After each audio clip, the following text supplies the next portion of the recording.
신 아들 우리 주 예수 그리스도를 믿습니다. 그는 성령으로 잉태되어 동정녀 마리아에게 나시고 본디오 빌라도에게 고난을 받아 십자가에 못 박혀 죽으시고 장사된 지 사흘 만에 죽은 자 가운데서 다시 살아나셨으며 하늘에 오르시어 전능하신 아버지 하나님 우편에 앉아 계시다가 거기로부터 살아있는 자와 죽은 자를 심판하러 오십니다. 나는 성령을 믿으며 거룩한 공교회와 성도의 교제와 죄를 용서받는 것과 몸의 부활과 영생을 믿습니다. 아멘. 성경 봉독하겠습니다. 누가복음 24장입니다. 제 성경책으로는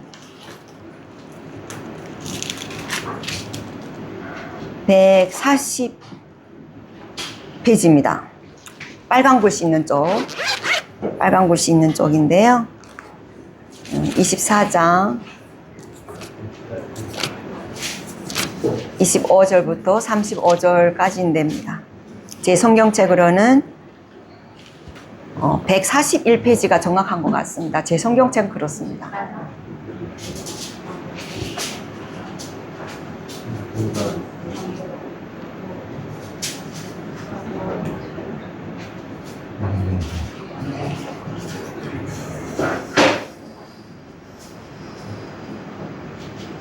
다 찾으신 줄 믿고 제가 먼저 봉독하도록 하겠습니다. 이르시되 미련하고 선지자들이 말한 모든 것을 마음에 더디 믿는 자들이여, 그리스도가 이런 고난을 받고 자기의 영광에 들어가야 할 것이 아니냐 하시고, 이에 모세와 모든 선지자의 글로 시작하여 모든 성경에 쓴 바 자기에 관한 것을 자세히 설명하시니라.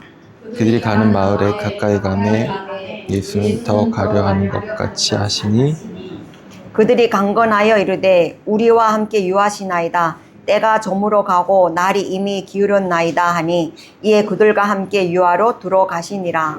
그들과 함께 음식 잡수실 때 떡을 가져서 축사하시고 떼어 그들에게 주시니, 그들이 눈이 밝아져 그인 줄 알아보더니 예수는 그들에게 보이지 아니하시는지라. 그들이 서로 말하되 이래서 우리에게 말씀하시고 우리에게 성령을 주실 때 우리서 마음이 무겁지 아니하느냐 하고, 곧 그때에 일어나 예루살렘을 돌아가 보니 11 제자 및 그들과 함께한 자들이 모여 있어 그래서 밤에 살아나시고 시몬에게 보이셨다는지라. 다 같이 두 사람도 길에서 된 일과 예수께서 떡을 떼심으로 자기들에게 알려주신 것을 말하더라. 아멘. 네, 오늘 이렇게 나오실 분은 우리 최초 교회를 세웠을 때도 오셔서 말씀을 전해 주셨고요. 이렇게 그냥 계시는 것 자체만으로도 이렇게 힘이 되고 위로가 되시는 분. 네, 숭실대학교 통일지도학과 교수이시면서 서울대 졸업하신 분이시고 네, 서울대, 그리고 또 하나님이 선명 안에 통일지도학과 북한 사역을 위해서 또 정말 열심히 뛰시고, 또 우리 교회와 그 전번에 우리 호주에서 오신 분 있잖아. 그 매칭도 교수님께서 또 해주셨고, 그리고 그뿐 아니라 서울 두린교회 그 협동 목사로도 계십니다. 그래서 정말 한국 사람인데도 불구하고 탈북민에 대한 마음이, 북한 복음 통일에 대한 마음이 정말 그 누구도 당해낼 수 없을 정도로, 비교할 수 없을 정도로 굉장히 하나님이 그런 마음 주시지 않고서 가질 수 없는 그런 마음을, 사명을 가지고 오늘도 우리 교회에 찾아주셨습니다. 나오실 때 우렁찬 박수로 환영해 드리겠습니다. 감사합니다. 마이크는 없죠? 마이크는 없죠? 마이크 없죠? 이거. 이거. 네. 네. 의자가 너무, 이게, 제가 이거 여기 아래 서도 될까요? 네. 너무 높아서.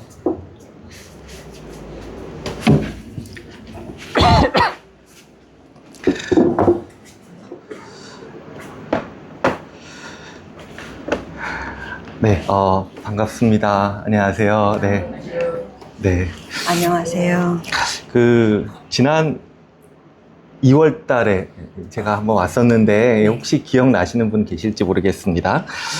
또다시 뵙게 돼서 너무나 기쁘고 또 감사한 마음이 있습니다. 아멘. 오늘 여러분과 함께 나눌 말씀의 제목은 예수의 부활이 소망이 되는 이유입니다. 예수의 부활이 소망이 되는 이유. 여러분 중에 대부분은 잠시만. 리모컨. 네. 여러분 중 대부분은 우리 한국을 들어오실 때 하나원을 거쳐서 이렇게 오신 분들이 많으실 겁니다. 근데 하나원에 있다 보면 일요일에 뭐가 있죠? 종교 행사를 하게 됩니다. 그래서 이제 개신교 예배도 있고 또 천주교, 불교 이런 종교 행사들을 하게 됩니다. 그런데 왜 하필 일요일일까요? 사실 불교는 꼭 일요일에 뭔가를 할 필요는 없거든요. 그런데 우리 기독교, 개신교와 또 천주교는 일요일이 매우 중요합니다. 왜냐하면 일요일은 바로 우리 주님이신 예수께서 십자가에서 죽으시고 다시 부활하신 날이기 때문에 그렇습니다. 그러니까 일요일은 어떤 날이냐면 하나님께서 예수를 통해서 우리에게 행하신 일을 우리가 기념하고 기억하는 날입니다. 그래서 우리가 이 일요일을 주일이라고 부르죠. 주님의 날, 주님께서 부활하신 날, 그렇게 우리가 부르게 됩니다. 그런 면에서 매주일은 예수의 부활을 기억하고 기념하는 부활절이라고 할 수가 있습니다. 부활절은 1년에 그냥 단 한 번 있는 것이 아니라 매 주일마다 우리가 이 자리에 모였을 때마다 예수님께서 부활하신 것을 기억하는 날, 그것이 바로 주일인 것입니다. 그렇다면 이 부활이 도대체 무엇이길래 이렇게 중요한 것일까? 오늘 저는 여러분과 함께 이 예수 부활의 오늘까지 우리에게 주는 계속적 의미, 그리고 이것이 우리에게 소망이 되는 이유에 대해서 여러분과 함께 나눠보고 싶습니다. 기독교의 중심에는 예수라는 인물이 존재합니다. 기독교 역사 2000년 동안 수많은 박해와 압제와 핍박 가운데서도 믿음의 사람들이 신앙을 계속해서 지켜올 수 있었던 가장 근본적인 이유는 그들 마음 가운데 하나님 나라를 경험했기 때문인 거거든요. 내 삶이 아무리 힘들고 어렵고 여러 가지 고난이 닥쳐오더라도 내 관계 안에 내 마음 가운데 하나님 나라를 경험했기 때문에 그 벅찬 감격이 있었기 때문에 그것을 이렇게 통과해서 넘어올 수가 있었던 거죠. 그런데 그 하나님 나라의 결정적인 시작이 언젠가 하면 바로 예수의 부활 사건, 그것이 하나님 나라가 본격적으로 시작한 날이다라고 할 수가 있습니다. 근데 참 놀라운 건 뭔가 하면 그 예수를 따르던 그 최측근들까지도 기꺼이 예수 부활을 그 복음을 위해서 자신의 목숨을 내어놓습니다. 예수 곁에 있었던 사람들은 처음에 십자가에서 죽으셨을 땐 당황하고 두려워서 다 숨어버리죠. 근데 부활을 경험하고 나니까 담대하게 변화된 삶을 살아갑니다. 평생 자신의 삶을 그것을 위해서 살아가다가 목숨까지 잃게 되는 거죠. 근데 이것이 쉬운 일일까? 쉬운 일이 아니거든요. 여러분, 멀리 있는 대중은 속이기 쉽습니다. 그러니까 온갖 우리 북에서 오신 분들은 이 선전, 선동에 많은 그 기술들이 있기 때문에 사람들을 속이는 것은 어려운 일이 아니에요. 대중을 바꾸는 것은 어렵지 않아요. 근데 어떤 사람의 진짜 됨됨이는 누가 가장 잘 알까? 바로 그 사람의 가장 곁에 있었던 최측근들이 정확히 아는 법이죠. 그래서 멀리 있는 대중은 속이기 쉬워도 가장 가까이 있는 측근의 마음을 거짓으로 조작하거나 사로잡기는 어렵습니다. 사람이 가짜를 위해서 자기 목숨을 내어놓지는 않거든요. 그런데 부활하신 예수를 만난 그 제자들은 기꺼이 자신의 목숨을 내어놓을 만큼 그 사실 붙들고 평생을 살아가는 것을 보게 됩니다. 그러니까 진짜가 아니면 결코 그럴 수가 없는 거죠. 세상의 권력자들은요, 사람들을 조정할 때 공포와 두려움으로 사람을 조정합니다. 하지만 예수의 제자들은 두려움과 공포 때문이 아니었고 또 부귀영화를 위해서도 아니었고요. 진짜로 다시 사신 예수를 만났기 때문에 그 소식을 전하기 위해서 순교까지 각오하면서 살아가게 됩니다. 그러니까 두려움 가운데 굴복하지 않아요. 그렇게 담대한 믿음의 사람들의 헌신과 수고 가운데 세워진 것이 무엇인가 하면 바로 교회입니다. 이 회령교회도 바로 그 믿음의 전통 위에 서 있습니다. 교회는 지난 2000년 동안 수많은 강대국과 제국들이 흥망성쇠를 거듭하거든요. 많은 제국들, 강대국들이 뻥뻥이며 자랑하다가 수백 년을 지나지 못하고 다 사라지고 없어져 버립니다. 하지만 하나님께서 세우신 교회는 지금까지도 든든하게 세워져 가고 있습니다. 그것이 바로 교회입니다. 여러분, 그런 면에서 예수의 이 십자가 이야기는, 예수의 이 복음 이야기는 십자가에서 예수께서 죽으신 것으로 끝나지 않고요. 만약에 거기서 이 기독교의 이야기가 끝났다라고 한다면 아무런 의미가 없는 거예요. 그냥 지혜자, 좋은 사람이었지만 안타깝게 십자가에서 죽었구나, 그걸로 끝나는 겁니다. 하지만 십자가 죽음으로 끝나지 않고 하나님께서 예수를 죽음 가운데 다시 살리신 것이 진짜이고 진리라고 한다면, 이 진리는 세상을 바꾸는 진리인 것이고 하루하루 힘겹게 살아가는 우리를 위한 가장 복되고 구원의 소식인 줄로 믿습니다. 그래서 오늘 이 시간 우리 회령교회 성도 여러분, 주일에 하나님 앞에 예배드리기 나오셨는데 예수의 이 부활 진리를 다시금 마음 가운데 좀 확인하고 그 안에서 하나님께서 주시는 기쁨과 감사가 충만하게 되기를 축원합니다. 네. 오늘 읽은 우리가 성경 말씀은 예수께서 십자가에 죽으신 다음에 너무나 절망하고 실망한 두 제자의 이야기를 담고 있습니다. 이 두 제자는 마음이 무너져 내렸어요. 그래서 엠마오를 향해서 터벅터벅 걸어가고 있습니다. 자기 스승 예수, 자신이 열심히 따라왔던 그 예수가 정치 권력과 종교 권력 지도자들에게 사형을 언도받고 십자가에 결국은 못 박혀 죽으면서 피를 흘리고 돌아가시는 그 모습이 너무나 마음을 힘들게 주체할 수 없을 만큼 절망으로 이끌게 됩니다. 근데 이 두 제자는요, 그렇게 이름이 잘 알려진 제자는 아니었습니다. 12제자, 그 유명한 12제자 무리에 끼어 있지도 않았고 이름조차도 거의 드러나지 않는 제자였습니다. 어쩌면 이 두 사람은 제가 봤을 때는 예수 믿기 시작한 지 얼마 되지 않은, 우리와 그렇게 다르지 않은 비주류에 속하는 그런 제자였는지도 모르겠습니다. 그러니까 이들이 느꼈던 배신감은 무엇인가 하면, 내가 예수 믿으면 이 예수가 뭔가 세상을 바꿀 텐데, 뭔가 권력을 휘어잡고 새로운 세상을 가져올 텐데, 그 기대를 갖고 예수를 쫓아왔단 말이에요. 그런데 너무나 무력하게 십자가에서 죽으시는 그 모습이 마음 가운데 좌절이 되었던 겁니다. 그러니까 어쩌면 이 두 제자는 현실주의자였던 것 같아요. 현실주의자, 지독한 현실주의자. 그래서 포기도 빨랐던 것 같아요. 이거 아니구나. 에이, 틀렸다 하고 원래 자기 살던 대로 돌아가고 있는 발걸음이 되고 있었습니다. 근데 오늘 성경은 이렇게 좌절하고 집에 돌아가고 있던 이 두 제자에게 나타났던 하나의 놀라운 사건, 전혀 예상치 못했던 그 만남에 대해서 소개해주고 있습니다. 부활하신 예수께서 지독한 현실주의자였던, 그래서 마음이 이미 포기했던 그 제자를 찾아가시는 장면이 나오고 있습니다. 우리 15절, 우리 성경책 한번 아까 찾으셨는데 덮지 마시고 몇 번 우리 봐야 되거든요. 아까 140쪽이라고 얘기했는데 누가복음 24장 15절 16절 우리 한번 읽어볼까요?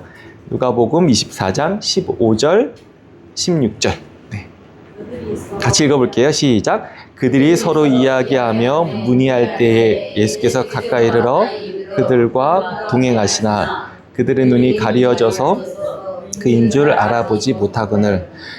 이 말씀에 보면 흥미로운 게 스승이 곁에 나타나거든요. 근데 정작 제자들이 알아보질 못해요. 여러분, 우픈 상황, 이런 표현 아시죠? 웃기고 슬픈 상황이라고 얘기할 수 있을 것 같아요. 왜 이들의 눈을 하나님께서 가리셨을까? 그리고 이 제자들은 어떻게 다시 부활하신 예수를 알아보게 되었을까? 우리 17절부터 20절까지도 한번 읽어볼게요. 시작. 예수께서 이르시되 너희가 길 가면서 서로 주고받고 하는 이야기가 무엇이냐 하시니 두 사람이 슬픈 빛을 띠고 머물러 서더라. 그 한 사람인 글로바라는 자가 대답하이르되 당신이 예루살렘에 체류하면서도 요즘 거기서 된 일을 혼자만 알지 못하느냐. 이르시되, 네, 계속 읽어볼게요. 19절 20절까지. 이르시되 무슨 일이냐. 이르되 나사렛 예수의 일이니 그는 하나님과 모든 백성 앞에서 말과 일에 능하신 선지자이거늘 우리 대제사장들과 관리들이 사형 판결에 넘겨주어 십자가에 못 박았느니라. 예. 예수께서 이제 두 사람이 걸어가고 있는데 끼어들고 있습니다. 무슨 이야기 나누고 있어요? 그랬더니 당신 이 소문도 몰라요? 라고 이제 핀잔을 주고 있습니다. 상대방의 무지를 탓합니다. 그런데 정작 무지했던 것은 이 두 제자였죠.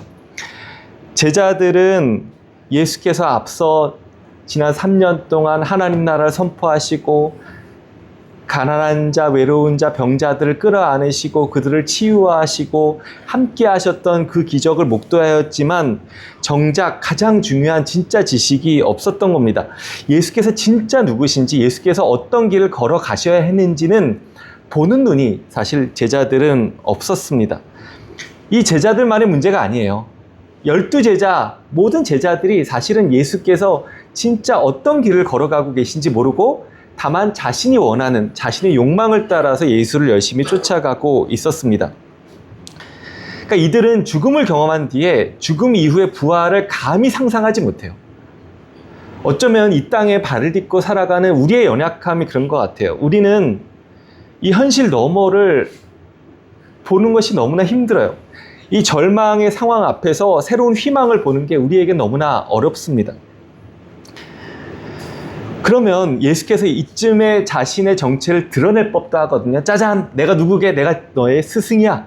내가 부활했어. 라고 하실 법도 한데 그렇게 하지 않으세요. 예수께서는 오히려 이 제자들에게 성경의 이야기를 하나씩 펼쳐가 주십니다. 저자직강 성경 공부 강의를 해주시는 거죠. 우리 25절부터 27절까지 한번 더 읽어볼게요. 25절부터 27절. 이르시되 미련하고 선지자들이 말한 모든 것을 마음에 더디 믿는 자들이여, 그리스도가 이런 고난을 받고 자기의 영광에 들어가야 할 것이 아니냐 하시고, 이에 모세와 모든 선지자의 글로 시작하여 모든 성경에 쓴 바 자기에 관한 것을 자세히 설명하시니라. 예수께서 성경에 대해서 이야기해 주기 시작하는데 이 성경은 구약 성경이거든요. 신약은 없었어요. 그때 구스리 서말이라도 꿰어야 보배라고 얘기했던 것처럼 구약의 많은 그 이야기들이 어떤 내적인 논리가 있는지, 구약에 나타난 하나님의 구원의 역사가 어떻게 예수에게로 연결이 되는지를 하나하나 풀어주기 시작합니다. 그러면서 하나님께서 어떤 분이신지, 하나님의 구원 계획이 어떠하신지를 보여주기 시작하세요. 마치 일타 강사처럼 확 펼쳐주시는 겁니다. 그러면서 하신 얘기가 무엇인가 하면, 이 구원, 하나님의 구원 이야기의 정점에 고난받는 메시아가 있어야 된다라는 거예요. 고난받는 메시아가 필요하다. 누군가는 죽어야 된다라는 거예요. 그러니까 메시아의 존재는 강력한 군사력과 압도적인 위엄과 힘으로 사람들을 두렵게 하고 장악하는 그 메시아가 아니라, 하나님께서 계획하신 이 구원 역사는 가장 연약한, 그리고 누군가는 죽음으로 말미암아 나타나는 그 구원 역사가 하나님의 계획이다라는 거예요. 그래야 참된 해방이 찾아올 것이다 라고 이야기하고 있는 겁니다. 이것은 이사야서 53장에 보니까 여러분 아시는 구절일 거예요. 이렇게 이야기하거든요. 구약에서 메시아의 모습이, 그는 실로 우리의 질고를 지고 우리의 슬픔을 당하였거늘 우리는 생각하기를 그는 징벌을 받아 하나님께 맞으며 고난을 당한다 하였노라. 그가 찔림은 우리의 허물 때문이요 그가 상함은 우리의 죄악 때문이라. 좀 넘어가서 6절에 우리는 다 양 같아서 그릇 행하여 각기 제 길로 갔거늘 여호와께서는 우리 모두의 죄악을 그에게 담당시키셨도다. 그러니까 이스라엘 백성이 경험하고 있는 이 고난과 아픔의 문제를 누가 해결하느냐? 고난받는 존재, 고난받는 메시아, 가장 강한 힘을 가지셨지만 그분이 스스로 그 모든 권능과 힘을 절제하시고 숨기시고 오히려 가장 연약해질 때 그 연약함을 통해서 구원이 일어난다라고 이야기하고 있는 거예요. 그러니까 세상의 방식과 정반대인 거예요. 여러분, 세상의 방식은 강한 자가 드러나는 겁니다. 더 부한 자, 더 부자들이 대접받는 세상입니다. 권력자들이 가장 좋은 자리에 앉는 것입니다. 그런데 하나님은 역전하는 하나님이시라는 거예요. 죄로 인해서 망가진 세상, 부서진 세상, 이 사탄이 통치하는 이 세상, 이것을 근본적으로 고치시는 방식이 무엇인가 하면 바로 약함을 통해서 하나님께서 일하신다라는 거예요. 하나님께서 전능하심을 제한하시고 가장 낮은 모습으로 다가오심으로써 우리 모든 사람들이 그 생명을 나눠주신다라는 거예요.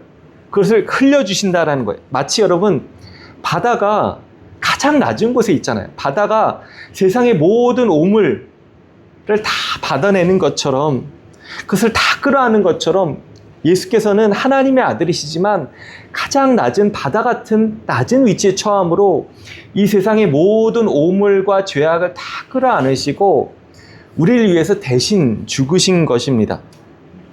그래서 창세기에 아담이 불순종함으로 죄가 들어왔지만 예수의 이 완전한 순종을 통해서 이 죄의 문제, 그 대가를 대신 치루신 겁니다. 그것이 바로 십자가의 의미이고 본질입니다. 그러자 제자들에게 어떤 일이 일어났을까요? 우리 30절부터 31절 한번 같이 읽어볼게요. 30절, 31절. 그들과 함께 음식 잡수실 때 떡을 가지사 축사하시고 떼어 그들에게 주시니 그들의 눈이 밝아져 그인 줄 알아보더니 예수는 그들에게 보이지 아니하시는지라. 네. 떡을 떼어서 함께 공동체를 이루고 식사할 때 비로소 이들의 눈이 확 떠지고 아, 이분이 바로 부활하신 우리 스승 예수님이시구나라는 것을 깨닫게 됩니다. 근데 알아보는 그 순간에 여기 보니까 바로 보이지 않으십니다. 예수께서는 더 이상 보이지 않게 됩니다. 그러니까 영적인 눈이 뜨이는 순간 육체적으로 예수를 더 이상 볼 필요가 없게 되는 거죠. 아니, 스승님 또 어디 가셨어요? 이렇게 원망하지 않아요. 오히려 이들 안에는 아, 예수께서 다시 살아나신 것이 진짜구나, 부활하신 예수가 계시구나라는 것을 경험했기 때문에 그것으로 충분했던 겁니다. 그 감격의 여운을 갖고 이들의 삶이 완전히 바뀌기 시작합니다. 우리 32절 한번 더 읽어볼게요. 32절 시작. 그들이 서로 말하되 길에서 우리에게 말씀하시고 우리에게 성경을 풀어주실 때에 그 속에서 마음이 뜨겁지 아니하더냐.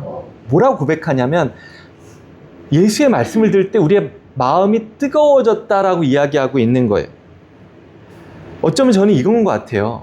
그러니까 부활하신 예수께서는 이 초대교회 이후에 2000년 기독교 역사 가운데 하나님을 만나게 될, 예수를 만나게 될 그 통로가 무엇인가? 새로운 세대가 하나님을 만나는 통로가 바로 이거라는 거예요. 성경을 통해서 우리의 마음이 뜨거워지는 그 경험을 통해서 우리가 하나님을 만나게 되는 그 통로가 이때부터 열리기 시작한 겁니다.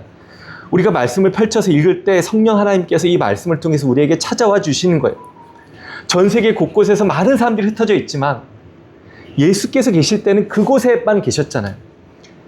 그런데 지금은 전 세계 곳곳에 있는 모든 교회가 성경 가운데 하나님 앞에 나아갈 때 성령 하나님께서 이 말씀을 통해서 우리의 마음을 뜨겁게 해주시고 우리를 만나주시는 거예요. 그것이 하나님의 새로운 방식이다라고 보여주고 있는 겁니다.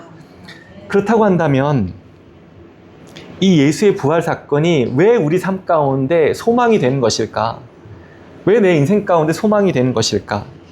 세 가지를 같이 나누기 원합니다. 첫 번째는 예수의 이 부활 사건은 더 이상 죽음이 우리를 두렵게 하지 못하게 만든다라는 거예요. 우리가 살아가면서 제일 두려운 게 뭐예요? 저는 죽음인 것 같아요. 결국 우리 삶의 모든 문제들은 다 죽음으로 귀결돼요. 내가 직장을 잃고 돈을 벌지 못하게 되면 결국 그것이 무엇으로 연결돼요? 그 마지막은 내가 결국은 죽음으로 향해 달려가고 있구나. 내가 병에 들게 되면 무엇이 우리의 마음을 힘들게 해요? 내 인생이 결국은 죽음으로 가는구나. 내가 사랑하는 사람들, 내 자녀들, 그들을 내가 다시 볼 수 없게 되는구나. 인생의 허무함을 느끼는 것, 그 모든 문제 가운데는 사실 죽음의 문제가 있거든요. 저도 그럴 때가 있습니다. 가끔 이렇게 밤에 잠을 자러 눕게 되면 잠을 잘 못 이룰 때 많은 생각들이 있다가 그 깊은 어둠으로 막 생각들이 이렇게 연결될 때가 있어요. 그러면서 죽음의 어떤 그 깊은 어둠이 제 마음 가운데 휘몰아칠 때가 있습니다. 야, 내가 결국은 언젠간 죽을 텐데, 내가 사랑하는 사람들과 다 헤어지게 될 텐데, 내 이 의식, 내 이 자아까지 만약에 없어지는 것이 죽음이라고 한다면 얼마나 이것이 무섭고 두려운 것인가. 이런 공포를 경험할 때가 있습니다. 근데 그때 제 마음의 한켠에 하나님의 약속의 말씀, 위로의 말씀이 들려옵니다. 의여가 죽음이 너의 마지막이 아니란다. 그것이 너를 해하지 못한단다. 죽음이 너와 나의 관계를 갈라놓지 못한단다. 죽음이 너의 사랑하는 그 가족들로부터의 관계를 끊어놓지 못한단다. 내가 너와 함께 한단다. 예수의 십자가가 그 죽음의 문제에 답이 되고 해결이 되고 더 이상 죽음이 너를 두렵게 하지 못한단다라는 그 약속을 붙들고 제가 다시금 무릎을 꿇게 되고 다시금 하나님 앞에 나아가게 됩니다. 그것이 위로가 됩니다. 제가 북에서 오신 분들에게 가끔 물어볼 때가 있거든요. 여러분, 북에서 살아갈 때 죽음에 대해서 생각해 보신 적 있으세요? 이렇게 물어보거든요. 여러분, 죽고 나면 어떻게 될 거라고 생각하셨어요? 북조선에 계실 때. 그러면 대부분 이렇게 얘기하세요. 이 북조선에 있을 때는 죽음에 대해서 생각하지 못했어요. 그냥 하루하루 살기 바빠서 죽음을 생각하지 못했다고. 그런 얘기를 많이 합니다. 여러분, 우리가 죽음을 외면한다고 해서, 저기 어디다 처박아 놓는다고 해서 죽음의 문제를 피할 수 있는 건 아니거든요. 결국 우리 삶 가운데 찾아오기 마련입니다. 근데 예수께서는 이 죽음의 문제를 정면으로 얘기하고 있는 겁니다. 죽음의 세력이 더 이상 우리를 어찌하지 못한다라는 거예요. 그래서 그 죽음을 이기신 부활의 첫 열매로서 이 하나님 나라를 우리에게 맛보게 하신 거예요. 이것이 복음이란다. 이것이 하나님의 통치란다라고 약속하고 있는 겁니다. 그리고 그분을 따르는 자들, 예수를 믿고 예수의 생명을 품어 안은 자들에게 주시는 그 약속을 요한복음에서 다음과 같이 이야기합니다. 예수께서 가라사대 나는 부활이요 생명이니 나를 믿는 자는 죽어도 살겠고 무릇 살아서 나를 믿는 자는 영원히 죽지 아니하리니 이것을 내가 믿느냐. 그러니까 영원히 하나님 안에서 하나님과 우리의 관계가 끊어지지 않는 그 약속이 우리에게 있다라는 거예요. 그것이 하나님께서 우리에게 주어진 선물입니다. 우리 인생이 흔들릴 때가 있죠. 믿음이 약해질 때가 있습니다. 하지만 하나님의 약속은 변함이 없어요. 그것이 기독교 복음이 우리에게 주는 참된 소망인 줄로 믿습니다. 두 번째로 예수의 부활이 우리에게 소망이 되는 이유가 무엇인가 하면 우리 인생에 영원한 가치를 부여하기 때문에 그렇습니다. 우리 인생이 쉽지 않죠. 더더구나 북녘 땅을 떠나서 이 낯선 한국 땅에서 살아가는 여러분은 더욱 그러할 거라고 생각이 돼요. 때로 이미 한국 땅에서 후발주자로 힘겹게 살아가야 되는 그 하루하루의 삶이 있을 것이고, 때로는 마치 2등 국민이 된 것 같은 그 서름, 또 자존심을 굽히면서 살아내야 되는 여러분의 삶이 있을지도 모르겠다라고 제가 감히 생각을 해봅니다. 근데 하나님께서는요, 우리 인생 가운데 만남의 축복을 허락하시거든요. 지금 여러분 옆에 있는 한 사람 한 사람을 만나게 해주시고, 목사님을 만나게 해주시고, 또 교회 공동체를 만나게 해주십니다. 여러분, 우리의 모든 만남 가운데는 하나님의 계획이 있음을 여러분이 믿음으로 받아들이실 필요가 있습니다. 제 인생 가운데도 그랬던 것 같아요. 전에도 제가 얘기했지만 제가 하나원에서 하나교회 담당 목사로 있었잖아요. 제가 탈북민들 만나면서 특별히 그때 남자분들 벌목공으로 오신 분들 참 많을 때였는데, 요즘은 이제 벌목공 거의 없으시고 주로 건설 노동자분들이 많이 오시는데, 그분들을 통해서 제가 북한을 품게 됐고 또 북녘 땅을 향한 하나님의 마음을 품게 되었거든요. 저한테는 하나원에서 우리 북에서 오신 분들 만났던 그 만남이 저의 사명과 제 삶을 이끄는 하나님의 인도하심이 되었습니다. 근데 여러분에게 주신 모든 그 만남 결코 우연이 아니고, 여러분이 이 교회 가운데 함께하게 된 것도 우연이 아닌 줄로 믿습니다. 그래서 이 만남을 소중히 여기셔야 돼요. 여러분, 이 교회를 소중히 여기셔야 돼요. 이 교회를 함께 세워가는 겁니다. 목사님만의 교회가 아니고요. 여러분이 함께 세워져가는 하나님의 공동체로서의 교회인 것을 기억하시고 여러분이 주인이 되시고 여러분이 함께 이 교회를 위해서 헌신하고 세워가는 그 일을 하나님께서 기뻐하실 줄로 믿습니다. 그래서 이 교회 부족한 부분들, 연약한 부분들 끌어안으시고 여기서 후상 비판할 필요 없거든요. 야, 저 사람 왜 저래? 목사님 왜 저래? 이럴 필요가 없고요.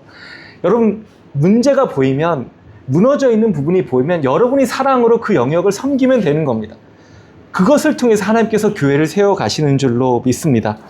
무엇보다도 부활하신 예수님과의 만남을 여러분이 간구하시면 좋겠어요. 여러분, 부활하신 예수님을 만나지 않으면요, 이 교회 생활처럼 힘든 게 없어요. 여기 와서 앉아있는 것처럼 평생 북한에서 선전선동 당하면서 힘들게 앉아 있었는데 그게 싫어서 남쪽에 온 분들 많거든요. 있잖아요. 네.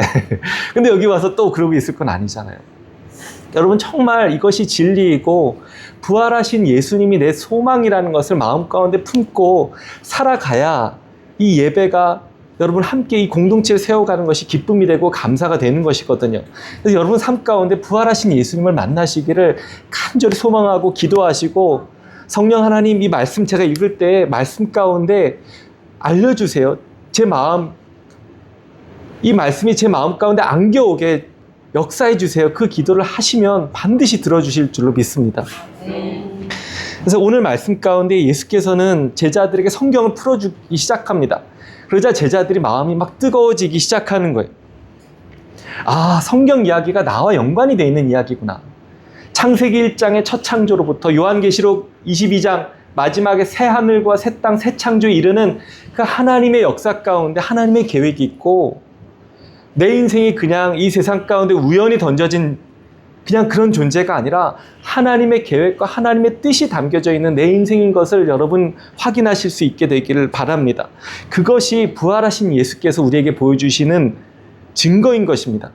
여러분, 믿음과 자기 신념은 다른 거거든요. 자기 신념은 그냥 자기를 믿는 거예요. 북한의 주체 사상이 그거잖아요.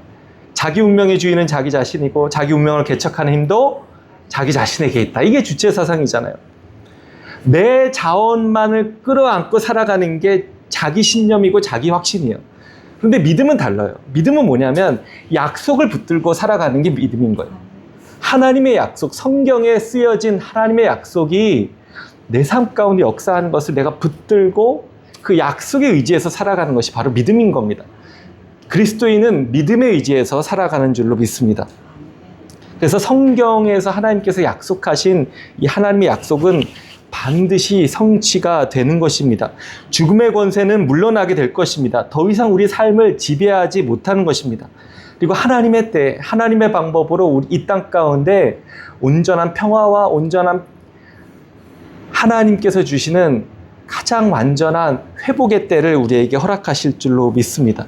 그때 하나님께서 우리의 눈물을 닦아주실 거예요. 내 딸아, 내 아들아, 네가 고생이 많았다. 그동안 참 힘들었겠다. 그러면서 우리의 눈물을 닦아주시고 우리를 위로해 주십니다. 그리고 하나님께서 우리 마음 가운데 있는 가장 깊은 기도의 제목들, 우리 마음의 소원들, 누구에게도 내놓기 어려운 그 마음의 소원들까지도 하나님께서는 아시고 그 기도 가운데 응답하실 줄로 믿습니다. 세 번째로 여러분, 예수의 부활은 우리에게 사명을 줍니다. 우리 인생에 어디로 달려가야 될지를 보여주는 그 표대가 됩니다. 우리 제자들에게 어떤 일이 일어나는지 다시 한번 말씀 볼게요. 33절부터 35절 읽을게요. 33절.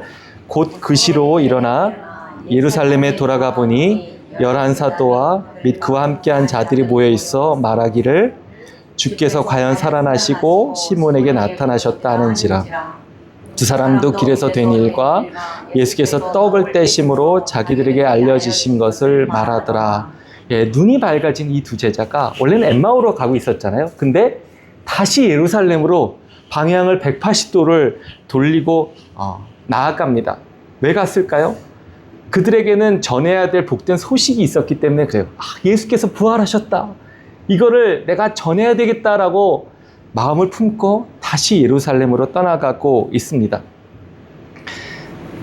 뭐가 바뀐 거냐면 그전까지는 내 만족과 내 유익을 위해서 예수를 쫓아왔던 것이라고 한다면 이제는 예수를 통해서 온 인류를 회복해 가시는 그 하나님의 계획 안에서 내 사명을 발견하게 되는 겁니다.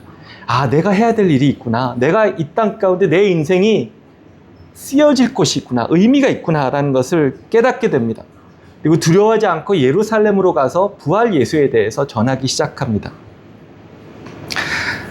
사랑하는 우리 회령교회 성도 여러분, 하나님의 말씀을 사모하시고 그 말씀 가운데 특별히 성령 하나님께서 여러분의 마음을 뜨겁게 만져주시기를 축복합니다.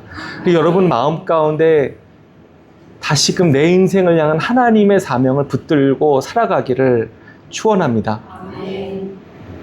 여러분의 인생 내 시야와 내 잣대로 평가할 수 있는 게 아닙니다. 더 큰 하나님의 그 시야와 하나님의 잣대 안에서 내 인생이 쓰임받고 하나님의 이끄심을 받는다라는 것을 기억하고 담대하게 달려가기를 바랍니다. 특별히 북한의 사랑하는 가족과 또 이웃들을 떠나올 수밖에 없는 분들에게 저는 오늘 이 말씀 가운데 주시는 하나님의 위로가 있기를 기도합니다. 어쩌면 여러분은 여러 가지 이유로 다양한 심정으로 각자의 엠마오로 떠나가고 있는지도 모르겠습니다. 또 계속 그 엠마오로 가고 있는지도 모르겠습니다. 하지만 이 여정 가운데 여러분이 혼자가 아니라는 것을 기억하시면 좋겠어요. 이 두 제자 곁에 부활하신 예수께서 찾아오셨던 것처럼 여러분의 엠마오로 가는 그 길 가운데 예수께서 여러분과 함께하고 계십니다. 여러분이 그 어느 순간에도 혼자가 아닌 것을 기억하실 수 있기를 바랍니다. 아멘. 그리고 저는 언젠가 저 북녘 땅이 반드시 열릴 거라고 믿어요. 디모데전서 2장 4절에 보니까 하나님은 모든 사람이 다 구원을 받고 진리를 알게 되기를 원하신다라고 얘기하거든요. 그러니까 언젠가 북한 땅은 반드시 열리게 될 겁니다. 아멘. 그 땅을 열릴 때 또 우리의 역할이 있게 될 것입니다.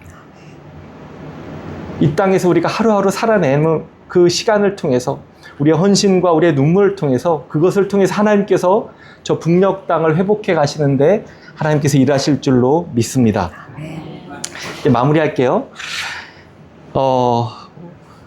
여러분 오늘 말씀은 엠마오로 가던 두 제자, 인생에 더 이상 소망이 없다, 내가 기대하던 예수가 아니었다 라고 그렇게 절망했던 그 제자들에게 부활하신 예수께서 다시 찾아가셔서 그들 만나주시고 참된 복음이 무엇인지, 하나님 나라가 무엇인지 그들의 신앙을 새롭게 깨닫게 해주시고 눈을 열어주신 사건이 오늘 말씀입니다. 아멘.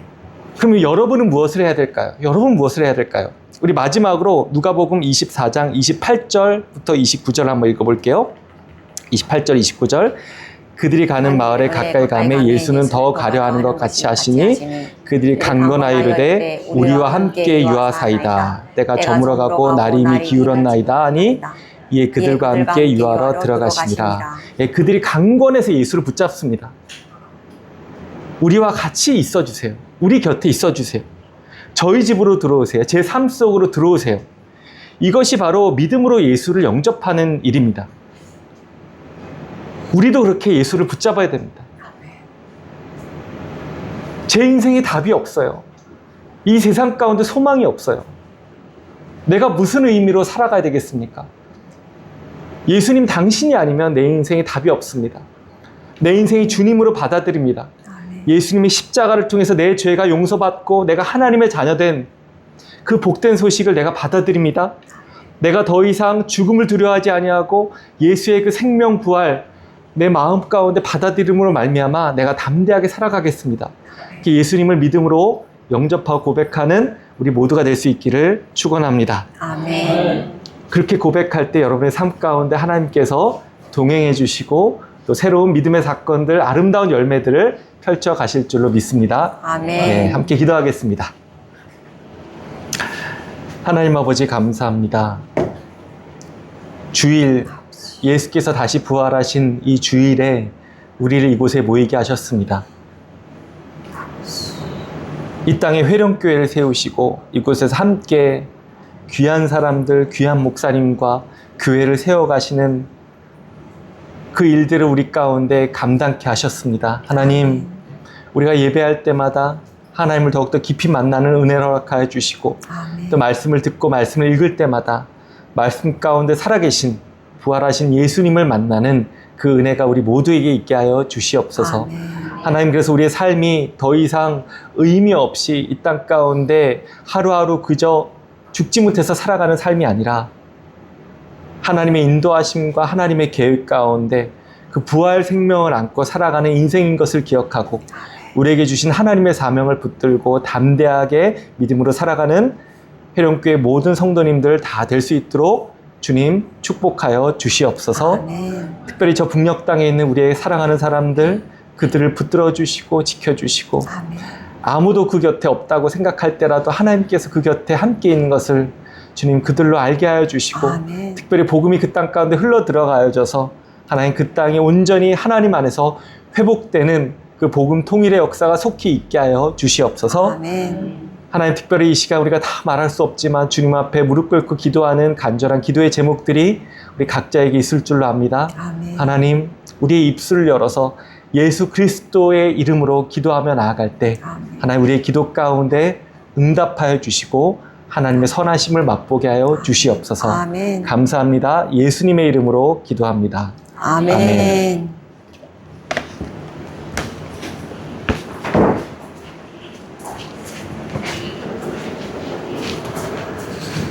귀한 말씀 주셔서 참 감사합니다.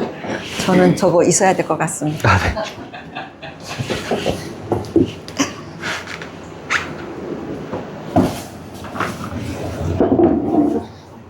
남들이 키 클 때 저는 뭐 했는지 모르겠습니다. 네, 감사합니다. 귀한 말씀 주신 우리 교수님께 감사하다고. 네. 네. 큰 대학에서 2만 명 넘어가는 대학 교수로서 조그마한 교회에 서서 이렇게 말씀 전하는 건 쉽지 않는 일입니다. 그래도 그 전화 한 번 하면 이렇게 달려와 주셔서 정말 힘이 되고 위로가 됩니다. 광고를 하겠습니다.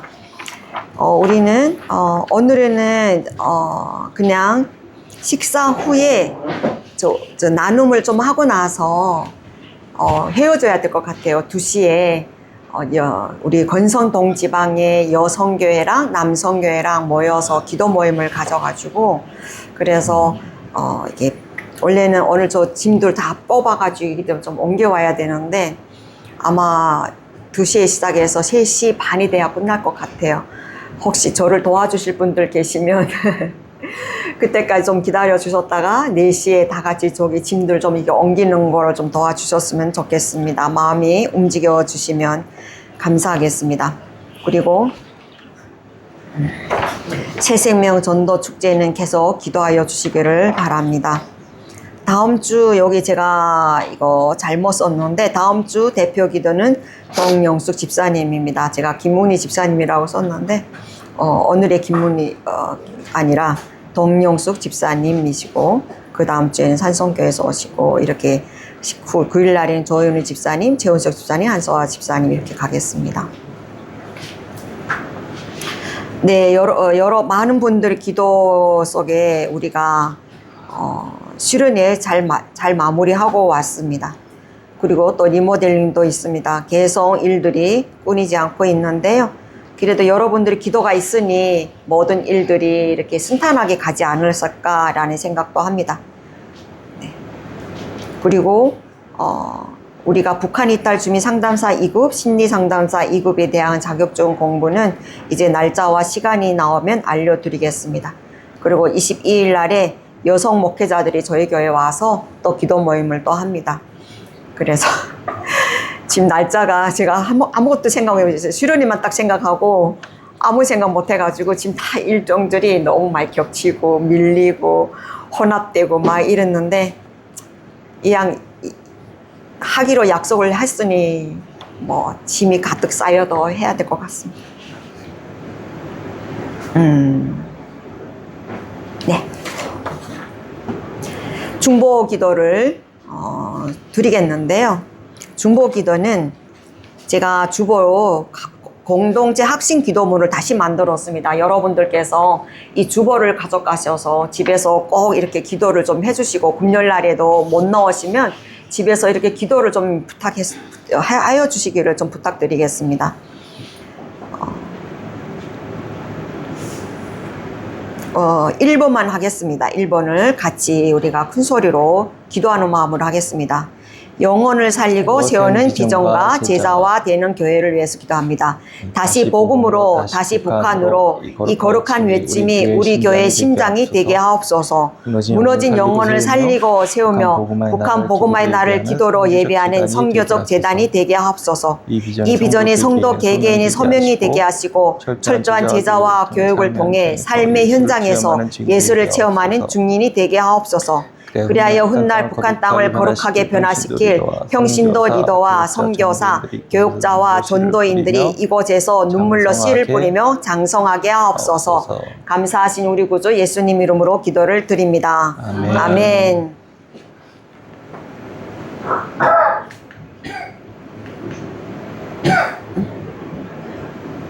이렇게 올려드리겠습니다.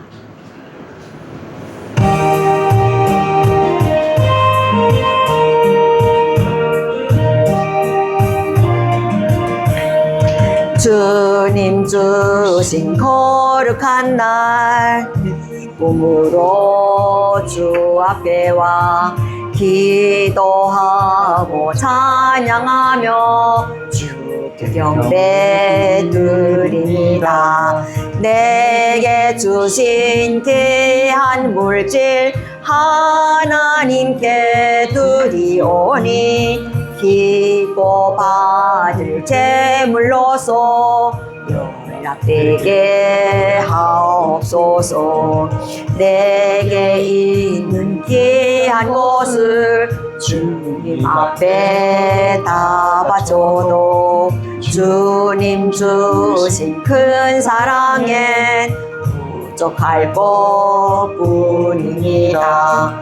구원하신 나의 주님 크신 은혜 생각하면 주께 힘써 바치겠네. 아까울 거 무엇이라. 내가 받은 모든 것은 하나님의 선물이니 마음 가득하여서 겸손하게 드립니다. 주님 기뻐 받으시니 바치는 나 즐겁도다. 복의 근원 하나님께 영원토록 감사히.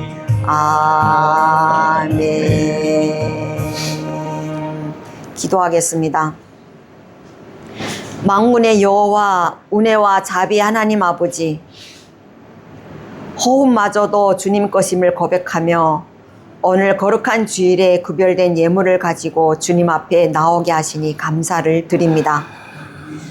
하늘문을 여시고 복을 쌓을 것 없이 없도록 부어주시겠다 약속하신 말라기의 말씀을 의지하여 온 성도가 믿음과 감사로 드린 온전한 11조와 감사 헌금, 선교와 건축 헌금, 각종 예물을 기쁘게 받아 주시옵소서. 하나님의 백성들이 수고와 성실, 정직함으로 얻은 소산 중 가장 귀한 것을 구별하여 바쳤사오니 그들의 보배로운 손길들과 정성스러운 마음들을 기억하여 주옵소서. 그들의 가정과 일터 위에 황충을 금하시는 주님의 보호하심이 임하게 하시고 세상 살아가는 동안 빈곤하여 지치거나 기한 전에 떨어지지 않는 풍성한 소출과 흔들어 넘쳐 채워주시는 은혜를 날마다 체험하며 간증하게 하옵소서. 바쳐진 예물이 하나님 나라의 거룩한 양식이 되어 교회의 거룩한 비전인 다시 복음으로, 다시 북한으로 사람을 살리고 세우는 사역에 가장 귀하게 그리고 정직하게 쓰이도록 성령님이 인도하심과 지혜로움이 충만하게 임하게 하옵소서. 교회 처소와 환경을 예배하며 다음 세대와 궁훌 사역 그리고 한국과 중국의 성도들 돌보는 선교와 건축의 현장마다 아름다운 물질과 재정이 거룩한 복음 안에서 생명을 살리고 세우는 주의 기쁨의 통로가 되게 하여 주옵소서. 억지나 인색함이 아닌 주를 향한 은혜가 너무 감사하여 기쁨과 즐거운 마음으로 봉헌하게 하신 성령님의 은혜에 진심으로 감사를 드립니다. 우리의 삶의 진정한 주인 되시며 생사 화복의 주관자이시며 알파와 오메가이신 우리 구주 예수 그리스도의 이름으로 감사하며 간절히 기도를 드립니다. 아멘.